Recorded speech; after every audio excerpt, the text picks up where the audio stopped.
Bonjour à tous, je suis Cathy Pellerin, consultante réglementaire en immigration canadienne, québécoise et de la Saskatchewan.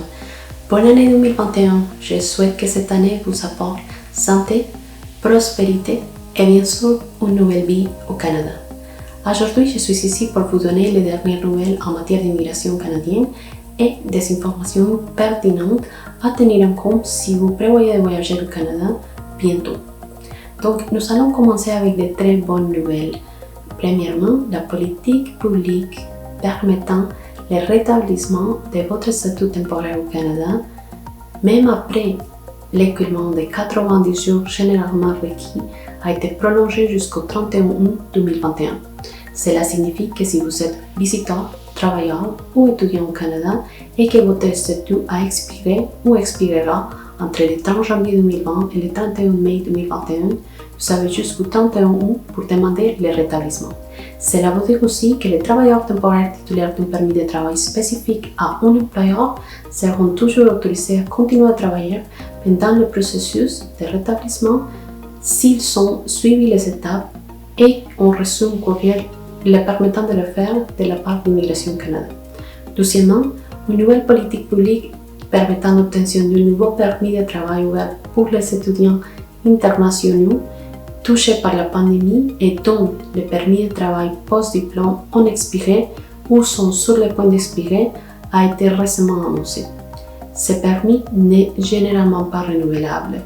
Cependant, et compte tenu de la situation, cette politique offrira une occasion d'obtenir un nouveau permis et ainsi d'obtenir l'expérience de travail requise pour être admissible à la résidence permanente.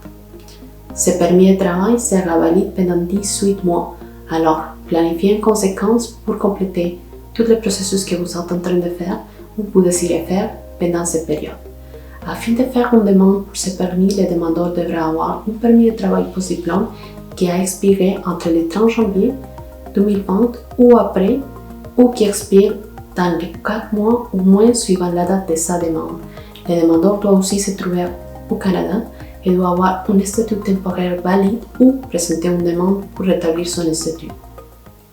Les demandes pourront être présentées du 27 janvier 2021 au 27 juillet 2021 et les détails concernant comment faire la demande seront publiés le 27 janvier. En plus, le 5 janvier, les invitations à présenter une demande dans le cadre du programme de parrainage des parents et des grands-parents de 2020 ont commencé à être envoyées à ceux qui ont soumis leur formulaire d'intérêt. Et le 11 janvier, toutes les invitations avaient déjà été envoyées par l'Immigration Canada. Jusqu'à 10 000 demandes seront acceptées. Finalement, le 11 décembre 2020, l'accord sur la mobilité des jeunes entre l'Italie et le Canada a été signé. Cela permettra aux citoyens italiens âgés de 18 à 35 ans d'acquérir une expérience de travail au Canada dans le cadre des programmes d'expérience internationale Canada. Ces programmes sont Stage Coop International, Vacances Travail et Jeunes Professionnels. Et je vais finir notre bulletin d'aujourd'hui avec l'information concernant la situation frontalière au Canada.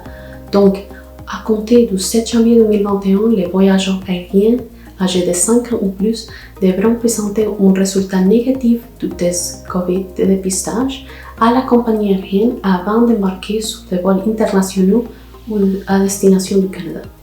Le test doit être PCR ou LAMP et doit être effectué dans les 72 heures avant le départ prévu pour le Canada.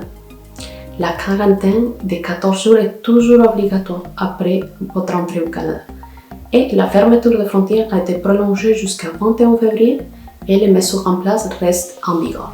Ce qui signifie que seuls les déplacements autorisés seront ceux qui sont essentiels.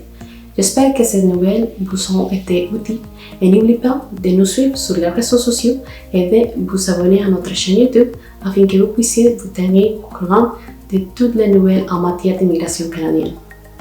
Bonne journée.